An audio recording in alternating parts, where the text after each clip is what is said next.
ठीक है।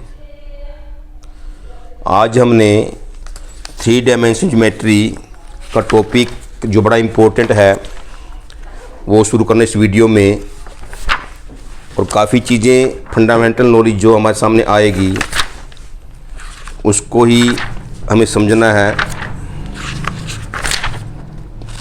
क्या है देखिए,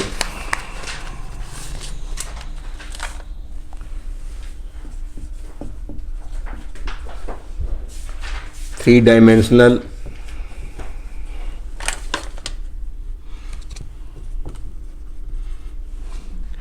कोऑर्डिनेट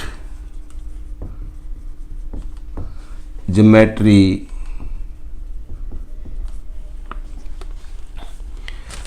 क्या है ये?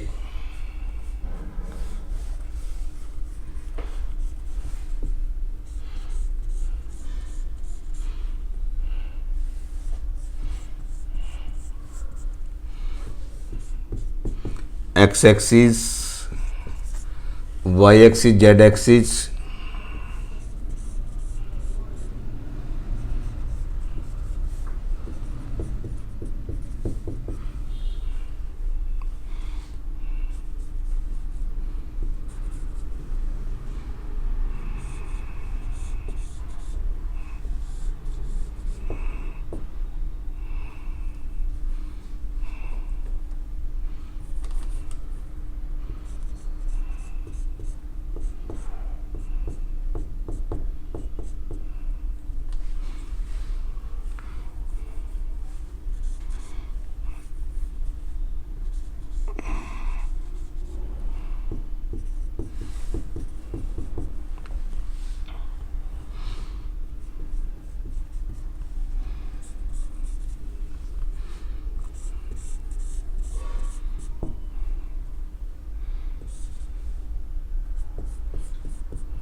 पी एक पॉइंट है जिसके कोऑर्डिनेट्स ए बी सी है।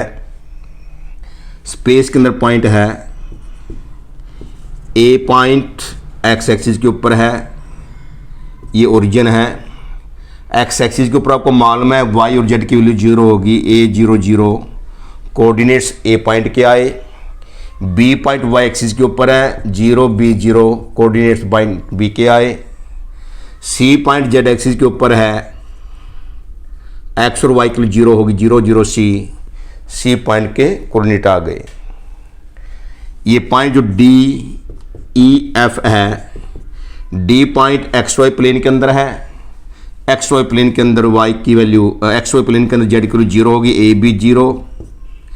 ई पॉइंट एक्स जेड प्लेन के अंदर है, ए 0 सी होगा। और F point y z plane के अंदर है, इसके कोऑर्डिनेट्स होंगे 0 बी सी होंगे। तो सारे के सारे पॉइंट हमारे सामने आ चुके हैं। ये 0 0 0 0 है। अब देखिए, सोचने वाली बात ये है, क्योंकि 3 डायमेंशनल ज्योमेट्री को प्लेन के ऊपर दिखाना बड़ा मुश्किल है, स्पेस है ये तो। अब कैसे इसमें बात को जो बड़ी इंपॉर्टेंट है कि तो खैर क्लियर बात है कि ए पॉइंट एक्स एक्सिस के ऊपर है, वाई जेड की वैल्यू 0 होगी। बी पॉइंट वाई एक्सिस के ऊपर है, एक्स जेड की वैल्यू 0 होगी। सी पॉइंट एक्स जेड पर जेड एक्सिस के ऊपर है, एक्स वाई 0 होंगे। D point x y plane के ऊपर जेड की वैल्यू 0 होगी। E point x z plane के ऊपर वाई की वैल्यू 0 होगी। और हमारा F point x y z plane के अंदर एक्स की वैल्यू 0 होगी। अब देखना मैं क्या कहता हूं कि यदि प्लेन के अंदर आप ये कहते हो कि ये प्लेन है, ये एक्स वाई कोऑर्डिनेट है, और आप ए के कोऑर्डिनेट सीधे x0 कहते हो, तो आप ये बोलते हो P A perpendicular to x axis. ऐसा नहीं कहते कि मान लो आपने एक ऐसी लाइन ड्रा कर दी और यहाँ पर ए के कोऑर्डिनेट x0 लिखा गया, कैसे बोलेंगे? नहीं, यदि ए पॉइंट के कोऑर्डिनेट्स हमारे x0 ये x रहा और y0 है, तो इसका मतलब P A perpendicular to x axis है। ये नहीं कह सकते कि P A x axis perpendicular नहीं है, चाहे दिखाई दे या हमारी समझ के कोऑर्डिनेट ना हो, तो ये बनेंगे। तो इसलिए यदि हमारे पास ए पॉइंट के कोऑर्डिनेट A00 है तो P A perpendicular to x axis, P A perpendicular to x axis चाहे दिखाई ना भी दे रही हो। यदि बी पॉइंट्स के कोऑर्डिनेट्स हमारे 0 भी 0 है तो P B perpendicular to y axis, ये देखिए। इसी तरीके से यदि हमारे पास सी पॉइंट के कोऑर्डिनेट 0 0 सी है तो P C perpendicular to P C, P C ये रहा परपेंडिकुलर टू जेड एक्सिस। अब देखना मैं समझाता हूं प्रैक्टिकली रूप देकर इसको, क्या मतलब इसका। जैसे मान लो, समझने वाली बात, ये हमारी एक्स एक्सिस है, ये हमारी वाई एक्सिस है, ये हमारी जेड एक्सिस है। एक पॉइंट स्पेस के अंदर है पी, जिसकी लेंथ भी है, ब्रेड्थ भी, हाइट भी है, पी ए बी सी। ये एक्स एक्सिस है तो P A perpendicular to x axis, P A तो ये ओ है, ये ए पी है, तो ओ ए पी एक राइट एंगल ट्रायंगल बन गई, ओ ए पी। ये हमारा ये पी ए परपेंडिकुलर जो यहाँ पर दिखाई नहीं देता कि ऐसे दिखाई दे रहा है, तो ये एक्स है, ये तो स्पेस है हमारा, ये तो एक्स स्पेस है। जो कहेंगे आप P D perpendicular to x axis है, ये परपेंडिकुलर नहीं है, ये तो स्पेस के अंदर है। P D perpendicular to x y plane, P E perpendicular to, ये हमारा एक्स है, ये जेड है, एक्स जेड प्लेन, और P F perpendicular to y z plane, ऐसा ये है। तो पी पॉइंट है, एक्स एक्स परपेंडिकुलर ड्रा किया तो ओ ये रहा, ओ ए क्या बन गया base, P A perpendicular, O P hypotenuse. तो एक ये राइट एंगल ट्रायंगल बनी, O A P, O A base बना, पी ए परपेंडिकुलर बना, ओ पी बना हाइपोटेन्यूज। फिर आ जाओ हमारे पास ये एक्स एक्सिस थी, ये सॉरी ये हमारी क्या है, क्या बताया था मैंने, नहीं ये एक्स एक्सिस और ये वाई एक्सिस, मानो थोड़ी देर के दोबारा बोलो मैं, ये एक्स एक्सिस है, ये वाई एक्सिस और ये जेड एक्सिस है। ये देखो दोबारा आ जाओ, ये एक्स एक्सिस, ये वाई एक्सिस और ये जेड एक्सिस। तो P A perpendicular to x axis, तो ओ ए पी एक राइट एंगल ट्रायंगल बन गई, O A P, P A perpendicular, P A perpendicular, O A base और ओ पी क्या बन गया हाइपोटेन्यूज। फिर वाई एक्सिस है तो P B perpendicular, O B P B perpendicular to y axis, तो O B P right angle triangle बनी, O B base बना, पी बी परपेंडिकुलर बना, ओ बी बना हाइपोटेन्यूज। फिर P C perpendicular to z axis, तो O C P right angle triangle बनी, P C perpendicular, O C base और O P क्या बना हाइपोटेन्यूज। तो इस तरीके से जो इस फिगर को हम यहाँ पर नहीं समझ पाते, एक हमारे पास राइट एंगल ट्रायंगल बनती है ओ ए पी, जिसमें ओ ए बेस है, पी ए परपेंडिकुलर है, ओ पी हाइपोटेन्यूज है। दूसरी हमारी राइट एंगल ट्रायंगल बनेगी ओ बी पी, जिसमें पी बी परपेंडिकुलर है, ओ बी बेस है, ओ पी हाइपोटेन्यूज। तीसरी हमारी राइट एंगल ट्रायंगल बनेगी ओ सी पी, जिसमें ओ सी बेस है, पी सी परपेंडिकुलर है, ओ पी हाइपोटेन्यूज है। तो मान लो हमारे पास in the triangle O A P alpha is the angle made by the line O P with x axis and beta is the angle made by the line with y axis and gamma is the angle made by the line O P with z axis. Alpha is the angle made by the line O P with x axis, beta is the angle made by the line O P with y axis and gamma is the angle made by the line O P with z axis. तो ये सब बातें clear हो चुकी है कि ये axis के ऊपर है, ये प्लेन के अंदर पी डी, जैसे P D perpendicular to x y plane, ये मत समझना कि ये इसको टच करता है। मालूम 10 कि 1 किलोमीटर दूर खड़े हैं, एक यहाँ पर दीवार है, एक हमने एक पिलर खड़ा हुआ है, ऐसे लगता है पिलर इस दीवार को टच कर रहा है, ऐसे लगता टच कर रहा है, ये दूर है ये। तो ये बात इसमें आती है। अब हमारे पास डेफिनेशन आती है डायरेक्शन कोसाइन की। डायरेक्शन कोसाइन क्या है? cosine of the angle made by the line OP with x-axis, y-axis and z-axis are called direction ratios. Direction cosine, note direction ratio, direction cosine. Direction cosine क्या है? Direction cosine are the cosine of the angle made by the line OP with x-axis, y-axis and z-axis. If alpha, beta, gamma are the angles made by the line OP with x-axis, y-axis and z-axis, then cos alpha, cos beta, cos gamma are the direction cosine of the line OP with x-axis, y-axis and z-axis. तो यदि ये line OP x axis, y axis, z axis के साथ angle alpha beta gamma बना रही है, then cos alpha, cos beta, cos gamma are the direction cosine of the line OP with x axis, y axis and z axis. ठीक है. And these direction cosines are denoted by L, M, N. If that L is equal to cos alpha, M is equal to cos beta, N is equal to cos gamma. तो हमेशा चाहे हमारी कितनी बड़ी से बड़ी क्लास आ जाए, इन direction को साइन को हमेशा L, M, N से डिनोट करेंगे. L is equal to cos alpha, M is equal to cos beta, N is equal to cos gamma. अब हम प्रूव करने जा रहे हैं. Let's prove that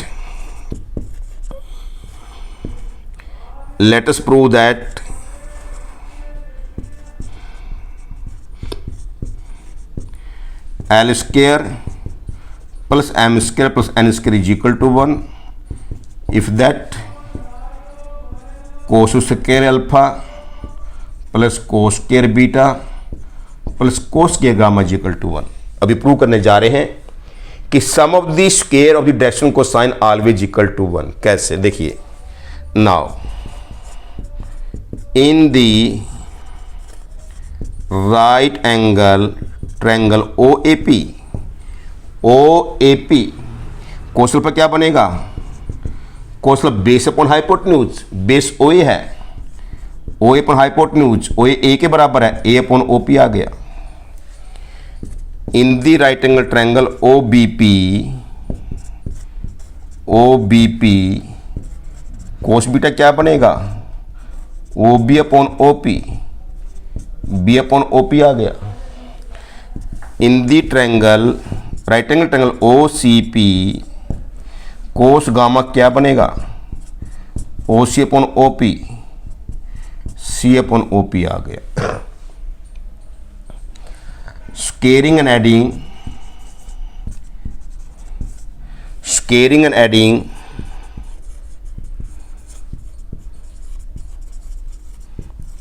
adding 1, 2 and 3. तो क्या बना? Cos square alpha plus cos square beta plus cos square gamma, A square plus B square plus C square upon OP square बन गया. स्केयरिंग एंड एडिंग करा.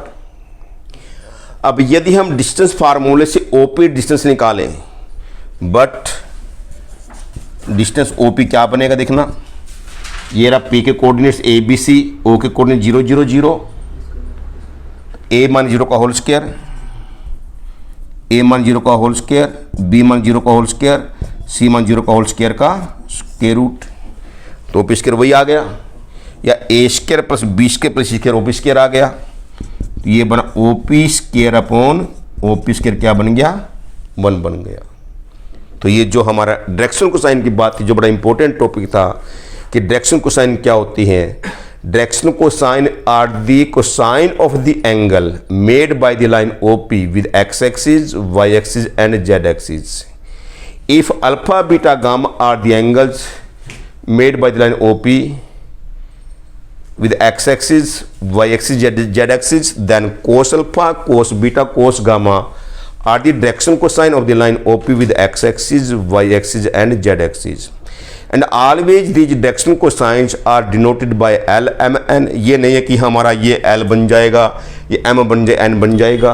कोस अल्फा का नाम हमेशा L रहेगा, कोस बीटा का नाम हमेशा M रहेगा, कोस गामा का नाम हमेशा N रहेगा। और फिर हम तीनों का स्क्वायर का सम 1 प्रूव करने जा रहे हैं। मैंने पहले समझाया था आपको OAP एक राइट एंगल ट्रायंगल है, OA बेस है, PA परपेंडिकुलर है, OP हाइपोटेन्यूज है, तो base upon hypotenuse cos alpha आ गया। OA की वैल्यू A है। फिर in the right angle triangle OBP, OB हमारा बेस है, PA हमारा PB परपेंडिकुलर है, तो हमारे पास बेस अपॉन हाइपोटेन्यूज OP हमारा हाइपोटेन्यूज है, तो B अपॉन OP इस तरह C अपॉन OP आ गया। और OP डिस्टेंस क्या है, A square plus B square plus C square का स्क्वायर रूट है। तो इसी तरीके से एक रिजल्ट हमारा और निकलता है यहाँ से जो बड़ा इंपॉर्टेंट है, कंपटीशन में भी आता है, कि हमें ये मालूम हो चुका है कि कोस square alpha plus cos square beta plus cos square gamma 1 है, 1 minus sign square alpha 1 minus sign square beta, 1 minus sign square gamma 1 है, 1 से 1 कैंसिल हो गया, तो 1 प्लस 1 2 की वैल्यू आई है sine square alpha plus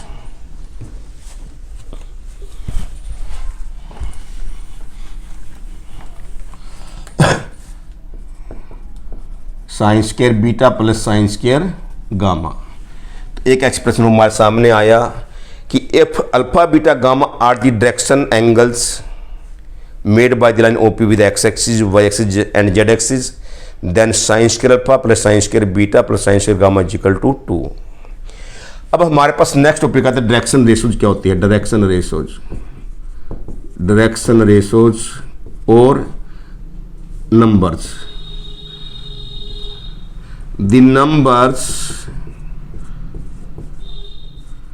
which are proportional to the direction cosine are called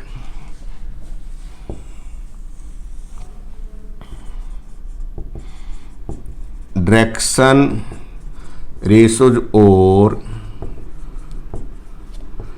direction numbers. The numbers which are proportional to the direction cosine are called directional ratios or directional numbers. Let A, B, C are the direction ratios, then A proportional to L, B proportional to M, C proportional to N. The numbers which are proportional to the direction cosine, जो number direction cosine के proportionality में है उनका नाम रखा गया directional ratios और directional number. If a B c are the directional numbers और directional ratios then a proportional to l, b proportional to m, c proportional to n. यदि हम प्रोपोर्शनलिटी को हटाते हैं तो आपको मालूम है ए इज इक्वल टू के लिखते हैं, b is equal to k m लिखते हैं, c is equal to k n लिखते हैं, क्योंकि a upon l is equal something आएगा, b upon m is equal something आएगा, c upon n is something आएगा। समथिंग हमने क्या मान लिया, के मान लिया। स्क्वेयरिंग एंड एडिंग, इसको स्क्वेयर क्या, a square plus b square plus c square, k square common आया, l square plus m square plus N square. क्या किया हमने, स्क्वेयरिंग एंड एडिंग, तीनों को ऐड कर लिया। लेकिन हमें अभी प्रूव किया था कि l square plus m square plus N square is equal to 1। ये लिखा नहीं, ये लिख रखा l square plus m square plus N square is equal to 1 है। तो क्या बना, a square plus b square plus c square की वैल्यू क्या आ गई, के स्क्वेयर आ गई, ये तो 1 था, और के की वैल्यू आ गई प्लस माइनस के root of a square plus b square plus c square.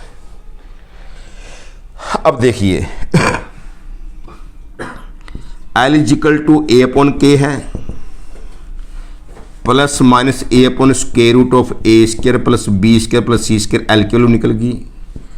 M is equal to B upon k है, प्लस माइनस बी अपॉन के की वैल्यू क्या है, a square plus B square plus C square का square root है।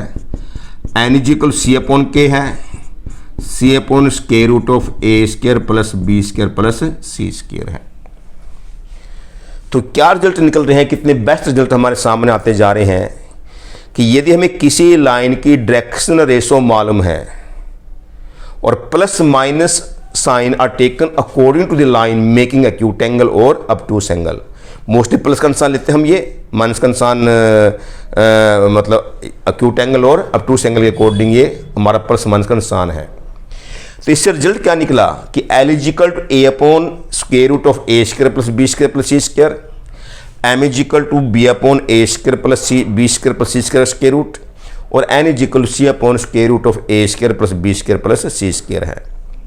तो क्या result यहाँ से निकलता है, यदि हमें किसी लाइन की डायरेक्शनल रेशो मालूम है तो उसकी डायरेक्शन को साइन निकाल सकते हैं। जैसे मान लो हमारे पास let 2, 3, 4 are the direction ratios of any line, then direction cosine क्या आएगी, direction cosines are L Q क्या आएगी 2/2 का स्क्वायर 4, 3 का स्क्वायर 9, 4 का स्क्वायर 16 का square root, 2 by square root 29, M की value 3 by square root 29, N equal 4/√ square root 29।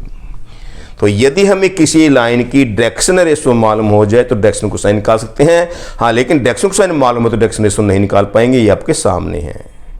तो याद रखना कि डायरेक्शन कोसाइन और डायरेक्शन रेशो में जो बड़ा इंपॉर्टेंट रिलेशन डेवलप हुआ हमारे सामने, वो आपके सामने आता जा रहा है। आगे बढ़ रहे हैं, देखना कि ये हमारे पास 4 मान लो, ये 5 है, ये 6 है। फ्रॉम 4, 5 एंड 6 क्या नजर आया कि L upon A is equal to 1/k, M upon B is equal to 1/k, N upon C is equal to 1/k। L upon A is equal to 1/k, M upon B is equal to 1/k, N upon C is equal to 1/k। तो ये क्या result निकला इससे कि हमारे पास कि L upon A is equal to M upon B is equal to N upon C हमारा निकला। हमें इसमें तो क्लियर मालूम है कि L, M, N क्या डायरेक्शन कोसाइन है और A, B, C क्या डायरेक्शन रेशो है, या ये कह लो A upon L is equal to B upon M is equal to C upon N। तो इसमें हमें क्लियर मालूम है ऊपर क्या चीज़ है, नीचे क्या चीज़ है। ऊपर तो डायरेक्शन कोसाइन है, नीचे डायरेक्शन रेशो है। A, B, C direction ratio है और L, M, N क्या डायरेक्शन कोसाइन है। डायरेक्शन कोसाइन में ये हमारे पास बात आ गई है कि डायरेक्शन कोसाइन वही कहलाएगी जिनका तीनों का स्क्वायर का सम 1 बनेगा, अदरवाइज डायरेक्शन कोसाइन कभी भी नहीं कहलाएगी। यदि में डायरेक्शन रेशो मालूम है तो डायरेक्शन कोसाइन हमें कौन निकालनी आती है। अब देख लो, तीनों का स्क्वायर का सम करेंगे तो 2 का स्क्वायर 4, 3 का स्क्वायर 9, 4 का स्क्वायर 16, 29/29 का स्क्वायर हमारा कट जाएगा, तो हमारा तीनों का स्क्वायर का सम 1 आ गया। अब यदि हमें कहीं पर ऐसी रेशो मिल जाए और हमें ऊपर मालूम में डायरेक्शन कोसाइन है तो नीचे डायरेक्शन रेशो होगी, या ऊपर मालूम में डायरेक्शन रेशो है तो नीचे डायरेक्शन कोसाइन होगी। तो मैं क्या बोल रहा हूं कि यदि हमें ऐसी रेशो कहीं पर भी नजर आए, यदि ऊपर डायरेक्शन कोसाइन है तो नीचे दिखनाई में कुछ भी क्यों ना हो, यदि हमें ऊपर कन्फर्म है कि डायरेक्शन कोसाइन है तो नीचे डायरेक्शन रेशो होगी, यदि हमें कन्फर्म है ऊपर डायरेक्शन रेशो तो नीचे डायरेक्शन कोसाइन होगी। अब थोड़ी देर के हम यहां पर आते हैं, हम यहां पर क्या करते हैं, देखिए थोड़ी देर के लिए हम इसके कोऑर्डिनेट्स यहां पर A dash B dash C dash मान लेते हैं, डैश मान लिया, डैश मान ले। क्यों? क्योंकि ABC भी यहां पर भी आ गए। यहां तो ABC कोऑर्डिनेट से P पॉइंट के और यहां पर ABC डायरेक्शन रेशो मिली है, तो इसलिए डिफरेंट लेंगे।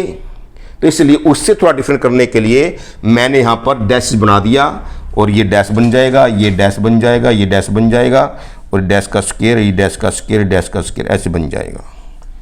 तो ये हमारा डैश का स्क्वायर आ जाएगा, डैश का स्क्वायर आ जाएगा, डैश का स्क्वायर आ जाएगा। लेकिन इसमें भी देखिए आप, ये हमारी L की वैल्यू है, ये हमारी M की वैल्यू, ये हमारी N की वैल्यू। देखना फ्रॉम 1, 2 एंड 3 क्या दिखाई दे रहा, L is equal to A dash upon OP, L is equal A dash upon OP, का मतलब L upon A dash equal 1/OP आ गया। M is equal to B dash upon OP, तो M upon B dash equal 1/OP आ गया। और N upon C dash equal 1/OP, तो N upon C dash equal to 1/OP आ गया। ये कोई दिक्कत नहीं, 1 2 3 से देख लो। L upon A dash 1/OP, M upon B dash 1/OP, N upon C dash 1/OP। अब यहां तो कंफर्मेशन है कि LMN क्या डायरेक्शन कोसाइन है, लेकिन A dash B dash C dash की तो ये तो P पॉइंट के कोऑर्डिनेट है, तो ये डायरेक्शन रेशो नहीं है। लेकिन अब हमको इतना टॉपिक करने के बाद, ये समझ में आने के बाद ये कंफर्म हो गया कि समझाया गया है कि यदि डायरेक्शन ऊपर डायरेक्शन कोसाइन है तो नीचे डायरेक्शन रेशो होगी। तो अब हमको ये मालूम हो चुका कि A dash B dash C dash क्या है, these are the direction ratio of the line OP। So this implies that, अब वो expression this implies that A dash B dash C dash are the direction ratios of the line OP। तो अब हमको मालूम हुआ कि यदि P points के कोऑर्डिनेट्स ABC लेते हैं, अल्फा बीटा गामा लेते हैं, तो OP लाइन की direction ratio alpha beta gamma बन जाएगी। अब देखा कितनी अच्छी बात है समझने के लिए और गहराई में जाने के लिए कि हम +1 में तो इसको बोलते कोऑर्डिनेट्स, और यहाँ पर P पॉइंट के बोलते कंपोनेंट, और OP वेक्टर निकला। अब यदि हमारे पास वेक्टर OP निकलता है, क्या A dash I plus B dash J plus C dash K, ये तो निकलेगा कि यदि A dash B dash C dash P point के कोऑर्डिनेट्स है, कंपोनेंट्स है, तो वेक्टर OP तो निकलेगा XI plus YJ plus ZK। तो इसका मतलब आगे आने वाली 3 डायमेंशन ज्योमेट्री में यदि किसी साइड वेक्टर हमको मिलता है, उसके अंदर हमेशा IJK के जो कोफिशिएंट होंगे वो उस लाइन की डायरेक्शन रेशो होगी, जो पहले +1 में कोऑर्डिनेट कहलाते थे और प्लस इसमें वेक्टर में कंपोनेंट कहलाते थे। अब इसका तीसरा नाम रखा गया डायरेक्शन रेशो। बात वही कि वही है कि हमें डायरेक्शन कि P पॉइंट्स के यदि कोऑर्डिनेट मालूम है, OP वेक्टर आ जाएगा। यदि हमें कहीं पर साइड वेक्टर मिल जाए, उसमें हमेशा IJK के जो कोफिशिएंट होंगे उस लाइन की डायरेक्शन रेशो होगी। यदि किसी लाइन की डायरेक्शन मालूम हो जाए तो उसकी डायरेक्शन साइन निकालनी आती है।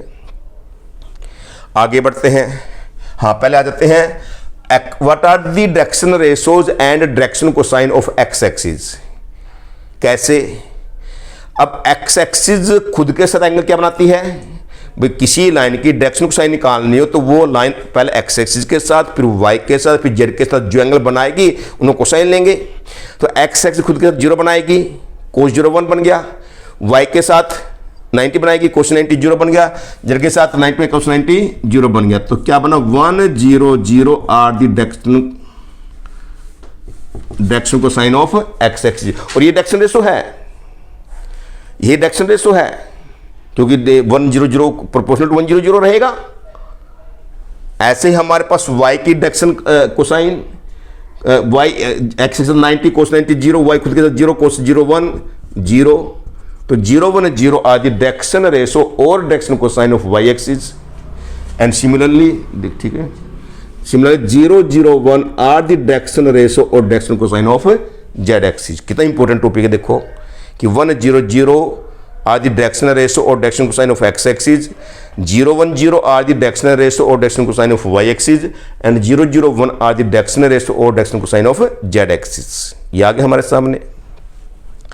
यदि मान लो अब हमारे पास कोई लाइन 2 पॉइंट से पास करती है, P x1 y1 z1 Q x2 y2 z2।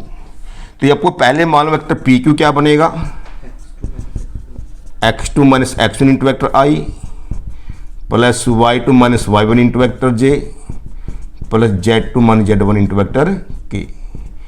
और अभी फिर मैंने बोला था यदि हमें कहीं पर भी साइड वेक्टर नजर आए, उसमें हमेशा i j k के जो कोफिशिएंट होते हैं वो उस लाइन की डायरेक्शन रेशो कहलाती है। Then x2 minus x1 y2 minus y1 and z2 minus z1 are the direction ratios of the line PQ। तो क्या मतलब निकला कि यदि हमें किसी लाइन के ऊपर एक पॉइंट न देकर दो पॉइंट दे रखे हैं तो दोनों पॉइंट का डिफरेंस लेंगे, वो क्या बन गई हमारी डायरेक्शन रेशो बन गई। कंपोनेंट्स कह लो, पीक्यू लाइन कंपोनेंट्स कह लो, कोऑर्डिनेट्स कह लो पीक्यू लाइन के, और यहाँ पर क्या बन गया डायरेक्शन रेशो। तो बजाय कि हमें यदि सिंगल साइड वेक्टर दे रखा, मान लो पीक्यू वेक्टर दे दिया अल्फा आई प्लस बीटा जे प्लस गामा के, तो alpha beta gamma direction cosine ratio बन गई। और डायरेक्शन रेशो मालूम है तो डायरेक्शन कोसाइन निकालनी आती है।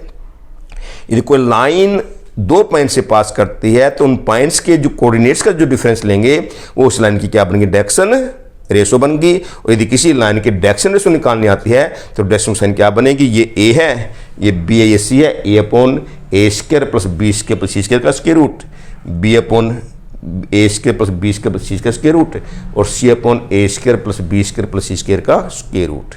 तो इस टाइप से हमारा जो बड़ा इंपॉर्टेंट टॉपिक था कि डायरेक्शन कोसाइन क्या होती है, डायरेक्शन रेशो क्या होती है, आपस में रिलेशन क्या है, डायरेक्शन रेशो मालूम है तो डायरेक्शन कोसाइन कैसे निकालते हैं, और उसके बाद यदि हमें कोई एक साइड वेक्टर मिल जाए उसकी डायरेक्शन कोसाइन कैसे निकालते हैं वो पता लग गया।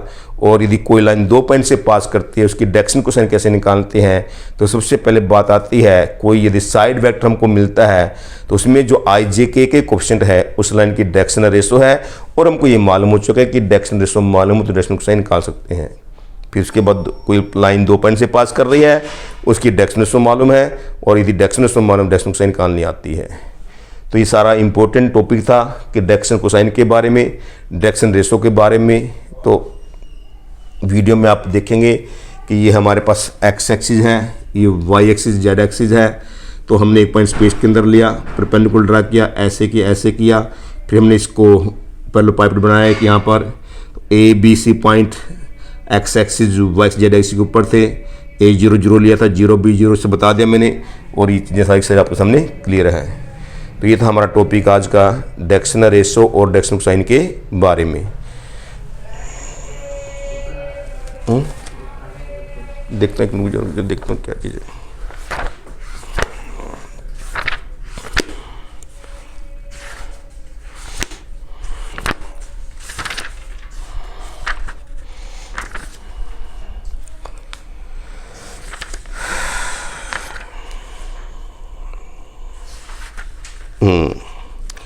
अब आगे इसी के साथ आता है कि दो लाइन के बीच का एंगल निकालना हो।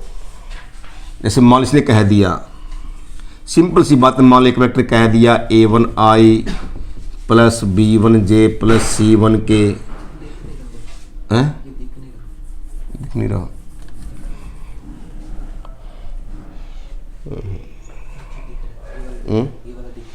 यदि मान लो दो लाइन हमारे पास है, ये वेक्टर a है a1i plus a2j plus a3k, ये वेक्टर b है b1i plus b2j plus b3k है। तो सिंपल बात है, दो लाइन का साइड वेक्टर हमको मालूम है तो दोनों लाइन के बीच में एंगल निकाला था हमने, a dot b dot mode of a mode of b। अब 3 डायमेंशन ज्योमेट्री में वेक्टर ना देकर ये कह देता है कि a1 a2 a3 and b1 b2 b3 are the direction ratio of the two lines, तब वो निकलेगा। तो क्या निकला, वो कोस थीटा क्या निकला हमारे पास। यदि मान ली डायरेक्शन रेशो है तो मैंने बताया था कि यदि आई जे के लगा देंगे वेक्टर बन जाएगा, यदि आई जे के हटा देंगे, अब 3 डायमेंशन ज्योमेट्री में इनका नाम रखा गया डायरेक्शन रेशो। वैसे कंपोनेंट्स है, ये सीधी सी बात है, तो मुश्किल कुछ भी नहीं है।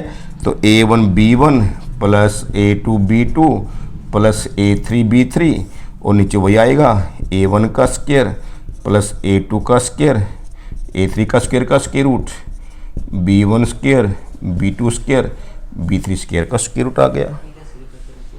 a dot B mod of B method तो वही का वही है। तो वही बात है, दो लाइन पैरेलल है, उनकी डायरेक्शन रेशो सेम होगी या रेशो सेम हो जाएगी, a1/b1 is equal to a2/b2 is equal to a3/b3, और इसमें डायरेक्शन सेम कह देते हैं। जैसे मान लो ये हमारे पास 2 3 4 है या 6 है 9 12 है, कि दोनों की डायरेक्शन सेम है, इसको 3 से डिवाइड करो दूसरे वाले को, तो यदि दो लाइन पैरेलल हैं तो डायरेक्शनल रेशो या डायरेक्शन साइन सेम होगी, और दो लाइन परपेंडिकुलर है तो दोनों लाइन की डायरेक्शनल रेशो की आपस की मल्टीप्लिकेशन 0 होगी। A1B1 plus A2B2 plus A3B3 is equal to 0। तो बात सारी पुरानी है, वही की वही है। एंगल निकालना आ जाए, पैरेलल की कंडीशन आ जाए, परपेंडिकुलर कंडीशन आ जाए, डायरेक्शन कोसाइन दे रखा है, उसमें क्या बनेगा, यदि मान लो हमारे पास दो लाइन की direction cosine L1 M1 N1 L2 M2 N2 दे रखा है, तो कोस थीटा क्या आएगा, L1 L2 plus M1 M2 plus N1 N2, नीचे क्या बनेगा, L1 square plus M1 square plus N1 square का स्क्वायर रूट, वो 1 बन जाएगा क्योंकि डायरेक्शन कोसाइन है। तो L2 square plus M2 square plus N2 square का स्क्वायर रूट 1 बन जाएगा। तो उसमें सिंपल रहेगा कि L1 L2 plus M1 M2 plus N1 N2 रहेगा। तो उसमें फिर वही बात आती है, दो लाइन पैरेलल है, डायरेक्शन कोसाइन सेम रहेगी, दो लाइन परपेंडिकुलर है, तो दोनों लाइन की डायरेक्शन कोसाइन की मल्टीप्लिकेशन 0 बन जाएगी।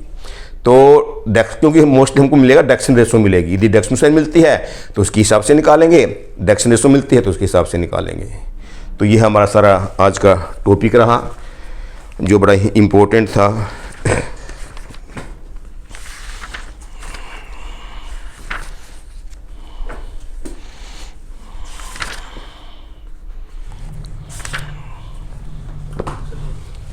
और चलो फिर फायदा क्या हो गया।